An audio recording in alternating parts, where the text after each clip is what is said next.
especially this last couple of weeks has been pretty amazing. Some people have called you the bodyguard of Western civilization. Yeah. How do you feel about that title? Well, I understand what they mean. It was going bad. We were going bad. This country was going bad. A lot of people were talking to China and others about getting involved because we were a dead country. We were gone. In the minds of many, I tell you, in my mind, one of the reasons I ran, I saw what was happening very early on. When I saw people pouring across our border, I said, no, put up that little, it would have taken three weeks to put up little sections of wall that we laid out because of legal reasons, condemnation reasons, different things. And because we wanted to bring our equipment back in through the wall, because we built hundreds of miles. And I said, why aren't they filling that in? It would have just been, that would have been complete. In fact, I added a lot more. I built a lot more than I said I was going to build. I made it much longer. But I said, they want to have open borders. That was the first time I realized it. I didn't think it would be possible for anybody to want open borders. So that is Donald Trump being interviewed on the Fox propaganda network by his own daughter-in-law, Lara Trump, in what, it's not even a softball interview. It's a children's T-ball interview. It's T-ball. And this goes on as Trump is desperately seeking a safe space as the Epstein debacle has been backfiring in his face. This is the most pathetic Fox News interview of Trump you have ever seen. And I want you to think about that because that is truly saying something. This guy is panicked. He's seeking refuge. He's seeking a comfort blanket as the Epstein situation causes MAGA to crumble around him. And we have to talk about this. But before we do, if you end up liking this video and you want to support the channel, please be sure to hit the like, subscribe, and alert bells before you go. Bodyguard of, some call, Mr. President, father-in-law, some people, they call you the bodyguard of Western civilization. They call you like God. They say like you're a messianic figure. My question to you is it so tough to be so amazing and perfect? And I'd love to let you just ramble for 5 minutes. This is embarrassing. It really is, right? CNN, a lot of people had a backlash when Chris Cuomo was on CNN and he interviewed for like shits and giggles his brother, New York Governor Andrew Cuomo at the time, understandably so. But this makes those interviews look like Chris Wallace grilling by comparison. So here's some other clips. And 6 months ago, they also said, we thought your country was dead. They actually thought it was dead, and it felt dead. Just so embarrassing. And by the way, note too, I don't know what it is. Trump is supposedly like 6'2", but Lara Trump, I don't know if it's like camera position or what, but she looks like she towers over him. It's like it's fascinating stuff. Again, Mediaite is even making fun of Trump about this. Let me pull up the article here because again, it's just truly stunning. Trump runs to safe space amid MAGA firestorm over Epstein. Sits for softball interview with daughter-in-law Lara Trump on Fox News, with his supporters arguably as angry with him as they've ever been over his handling of the Jeffrey Epstein probe. Trump, in search of a safe space, sat down with Lara Trump, his daughter-in-law, for an interview on Fox, which aired Saturday night. Over the course of a 40-minute conversation on the latest episode of Fox's My View with Lara Trump, which was taped Monday, July 7th, the day after an outraged MAGA base learned it would not be getting any further information on the Epstein case, Trump was given free rein to crow about his accomplishments without any pushback from the host. At one point, Trump spent a staggering 5 minutes uninterrupted responding to a question about when people could see the positive impact from the One Big Beautiful Bill. We have that. Aaron Rupar reporting on it. Trump rants for more than 5 minutes straight, with Lara Trump saying nary a word.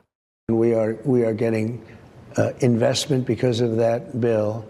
We're having investment made in this country that nobody's ever believed. We're up to close to 50. We have to live by our wits, and it's unbelievable. It's the most, because what they do is they set a phony, they're fake. The Democrats are fake. They're part of the fake news. And the fake news will take it, and they'll go with it. Because I have learned so much about the news. I so admire honest reporting.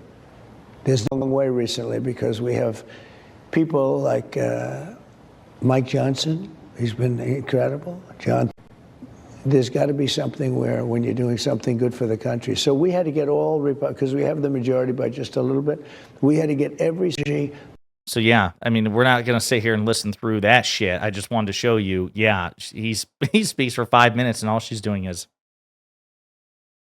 that is so embarrassing. And Fox presents itself as an actual journalist network. I mean, listen, I'm not a journalist. I've never pretended to be a journalist. When people say thank you for your reporting, thank you for your journalism, it's just not true. I'm a political commentator. I rely on actual journalists to do much of the hard work, right, which is get the facts on the ground. And then I interpret the facts and provide commentary about the facts from a specific political lens. I make no bones about it. I have my biases. I think I can defend my biases extremely well. I prefer liberalism and progressivism to regressivism and conservatism. I prefer the Democratic Party to the Republican Party. All of these things I think I can defend adequately, but I cast no illusion about what I do for a living. Fox presents itself as a hard news network, and it is not. So, got some other clips to play for the softball interview. Again, Trump desperately seeking any sort of softball, cuddly environment to protect him from the Epstein backlash. It's pathetic. And so we're doing well. The trade thing is going to be very big, and we're sending out letters as we speak. They literally just started going out, and I signed the letters. And it's basically telling countries that we are going to give you the privilege to shop and work in our country. But they already have, right? This is just Trump moving the goalpost because he promised 90 deals in 90 days. He's about 89 off. We're already past the 90-day mark. So now instead of bilateral trade agreements, which are mutually beneficial, he's imposing a unilateral tariff on other countries, which ultimately American consumers will pay. So it's just a total failure by every stretch, even, number one, on its own terms, but quite frankly, it's so much worse than even the worst case scenario expected. Here's another clip. Congratulations. It's really a great success. So I say to people, Republicans or anybody, explain the bill because it's so big and so good. Because the Democrats, they only do one thing good, and that's complain. And they say it's going to cause death and this and that. They don't mean it's a soundbite. Somebody gave them a soundbite. It's going to cause death. Not going to cause death. It's going to keep people alive, and it's going to make our country successful and really successful. So I always say you have to explain because they have soundbites like Russia was a soundbite.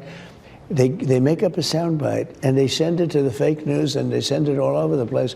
So we have to fight back and we have to live by our wits.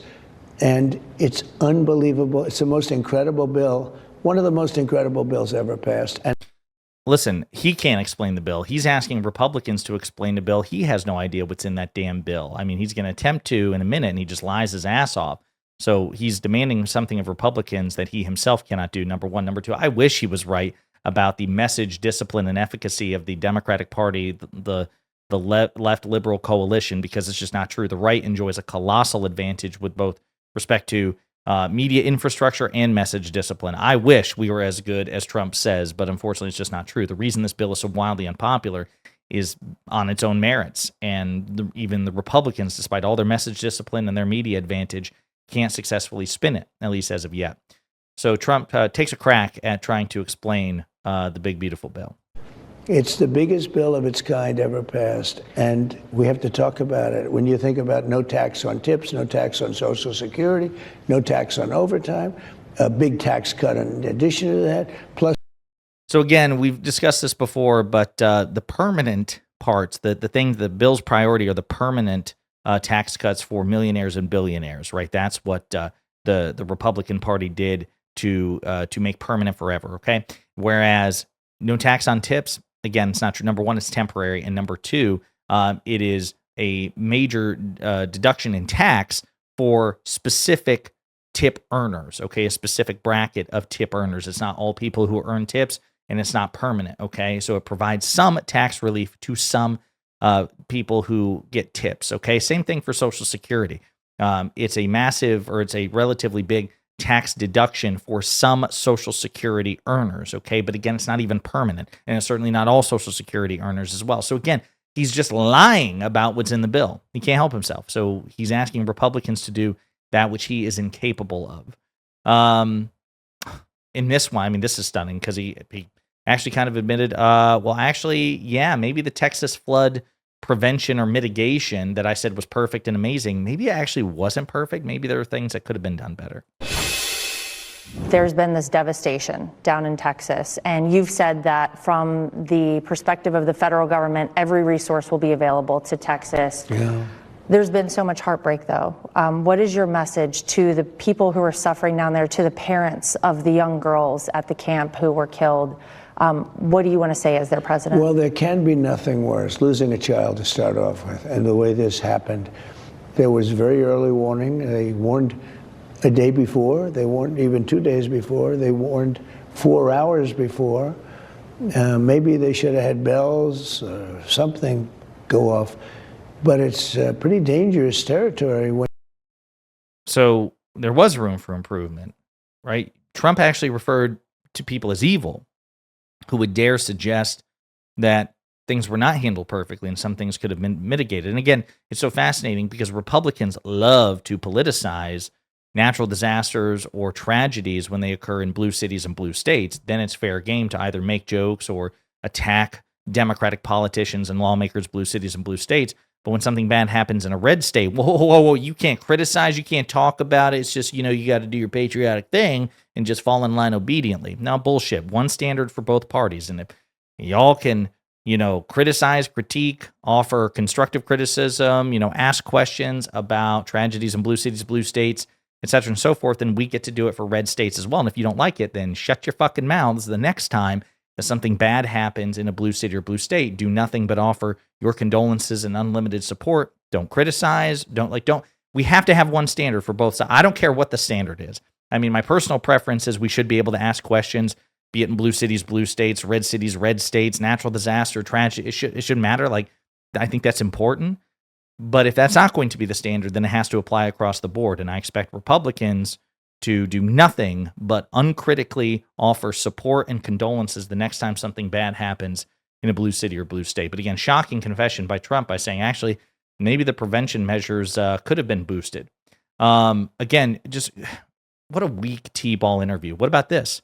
You did it for me. Well, I would say that for me as well. But a lot of women. Your cabinet is comprised of so many incredible people, and people that even a year ago, so many would never have imagined, like RFK Jr., who a year ago was running for president as a Democrat.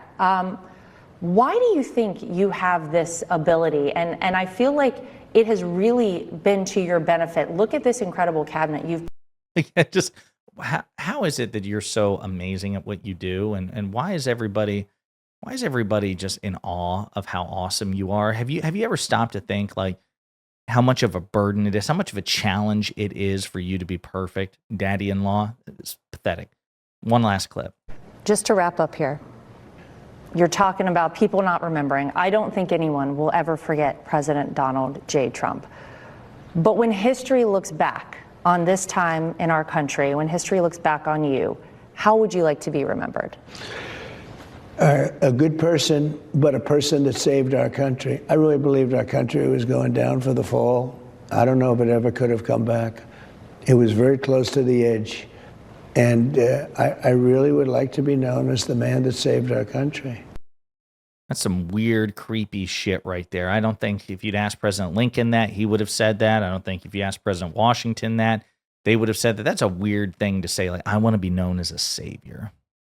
Like, the messianic cultish delusions are insane coming from this man. Again, what a T-ball interview, and even then he still can't land the answers. Like, he screws up. Again, he's like a child at T-ball who can't even knock the ball off the tee. He's just swinging around sporadically. And I said that was the last clip, but actually then I remembered this creepy clip, and we got to end on this note because this is textbook Trump. I think this has been sort of a trait of yours your entire life. If you go back to the Trump organization, you gave people opportunities that maybe they would never have taken themselves. And I feel like you've often seen things in people that they don't even see in themselves as well. Especially women. You did it for me. Well, I would say that for me as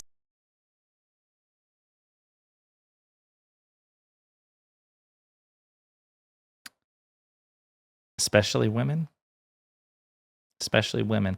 I'll remind you that Donald Trump was found liable for sexual abuse and defamation of a woman, E. Jean Carroll. The presiding judge, clarified that what he did would constitute rape in the common parlance. So that is an unfortunate and very sinister utterance from Donald Trump, and a really creepy expression on his face. Furthermore, there you have it. Again, Donald Trump seeking a safe space as the Epstein situation causes MAGA to crumble around him. And boy, did he get it with his daughter-in-law, Lara Trump, providing the ultimate safe space. And even then, he still basically shit the bed. It's pathetic. In the meantime, let me know what you think in the comments.